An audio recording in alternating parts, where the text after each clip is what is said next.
Hey everyone, welcome to this explainer. I am so thrilled you're here. If you're tuning into this, it probably means you've jumped into the wild, wonderful, and honestly, sometimes super frustrating journey of sourdough baking. You know exactly what I mean. Today, we are going to take those disheartening, flat failures and completely transform them into towering, perfect artisan loaves using real, actionable culinary science.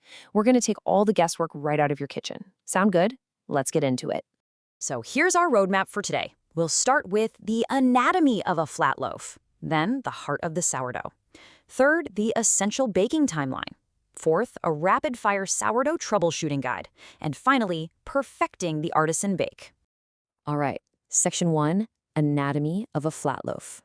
Look, we have all experienced the ultimate baker's heartbreak. You spend days feeding, folding, stretching, and waiting, only to pull a flat, dense, rock-hard frisbee right out of the oven. It is the worst. So, the absolute crucial question we have to ask first to kick off our rescue mission is simply this. Why is my sourdough flat? What actually went wrong inside that dough? Well, this is exactly what failure looks like on a structural level. Look at this tragic crumb.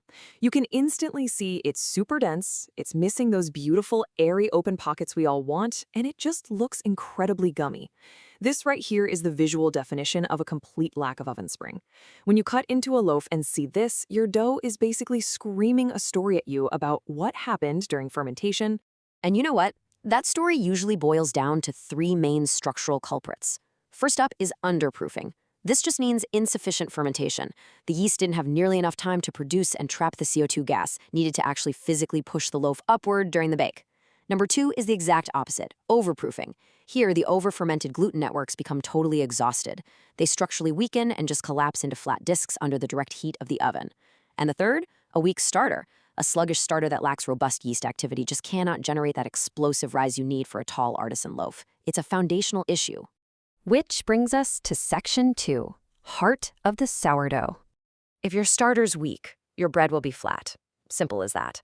It's essentially the foundational element of any bake. Honestly, think of it like a living pet right there on your kitchen counter that needs observation and care. Now, a robust, happy starter should easily double in volume within, say, 4 to 8 hours after a feeding. You want it to look incredibly bubbly, have this distinct sweet, sour smell, and here's the kicker. A spoonful of it should literally float in a glass of water. That float test, that is your ultimate green light. But okay, what if you check your jar and see something slightly terrifying? Let's demystify hooch. Hooch is that dark, murky liquid that sometimes gathers on top of your starter. I know, for beginners, this causes absolute panic. You think you've killed it. But hooch simply means your starter is really, really hungry. That's it. You can either stir that liquid right back in for a sharper, more sour flavor, or just pour it off. Then simply feed it immediately. Crisis completely averted. Another huge stress point for new bakers is the feeding schedule. Let me just reassure you right now, refrigeration is absolutely fine. Maintaining this wild yeast doesn't require constant, daily attention if you aren't baking every single day. For a weekly use starter, just store it in the fridge. The routine is so simple. Feed it once, let it sit out on the counter for about 2 hours so the yeast wakes up and gets active, and then pop the whole shebang back into the refrigerator until next week. It really is that easy. Okay, moving to Section 3, the essential baking timeline. Making great bread is basically a game of precise time and temperature, and it requires a bit of organized patience. When we look at this multi-day process, there are 4 major milestones. It begins with the autolyse, where we simply hydrate the flour and water first to start building gluten naturally. Then we move into the bulk ferment, the cold retard, and finally the bake.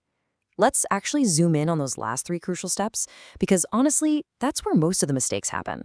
Milestone 2 is the bulk ferment. So the absolutely critical point here is that this is your primary rising window. This is the essential phase where your wild yeast is hard at work constructing the physical scaffolding, the critical gas structures for your entire loaf. If you cut this phase short, you are practically guaranteeing that dense, underproofed frisbee we talked about earlier. Next up is step 3, the cold retard. This is just a fancy term for an overnight chill in the refrigerator. Now, yes, this slow, cold fermentation does absolute wonders for developing that complex sour flavor, but it serves a huge physical purpose too. It completely firms up the dough, and that firmness is exactly what allows you to take a razor blade and cut those precise, gorgeous artisan scoring marks into the top of your loaf before baking. And finally, step 4, the bake. The big secret here is thermal shock. You are taking that cold, super firm dough straight from the fridge and dropping it directly into a screaming hot, fully preheated Dutch oven. Baking cold dough hot like that is exactly how you maximize your oven spring. It gives you that massive upward expansion right before the crust has a chance to set. Let's hit Section 4, Sourdough Troubleshooting Guide. Welcome to our Rapid Fire Clinic. Let's match your most frustrating symptoms directly to their artisan solutions. Let's talk about crust issues first. A pale, sad, dull crust is almost always caused by a lack of steam in your oven during the very first half of the bake. Contrast that with a burnt bottom crust, which happens when you have intense, direct heat radiating from the bottom element of your oven right into the base of your baking pot. Now let's decode this troubleshooting matrix a bit. If you slice into a flat and gummy crumb, meaning it's underproofed or underbaked, your solution is to extend your bulk fermentation time next round. Oh, and always use a thermometer to verify that the internal temperature of your finished loaf hits exactly 210 degrees Fahrenheit. For a pale crust, trap that steam. Bake the dough inside a preheated Dutch oven with the lid tightly on for the first 20 minutes. And what about immediate fixes for those other common headaches? To cure a burnt bottom, simply slide a cold baking sheet onto the lower oven rack directly beneath your Dutch oven. It acts like a heat shield. And if your loaves are coming out way too sour or acidic, that means your starter is either over-fermenting or hungry. Fix this by shortening your rising times, or try feeding your starter at larger ratios, like 1 part starter to 4 parts flour and 4 parts water. That'll balance it right out. Finally, Section 5, Perfecting the Artisan Bake Kit. I think it is so important to reframe all of these troubleshooting failures we just went over. They aren't signs that you are a bad baker. Not at all. They are totally normal, completely expected parts of the mastery process. I absolutely love this quote from our source material. Perfecting wild yeast is a lifetime journey of touch, time, and temperature. Every single flat loaf, every burnt bottom, and every gummy crumb, it's just feedback. It's the dough literally teaching you how to adjust your touch, manage your time, and master your temperatures.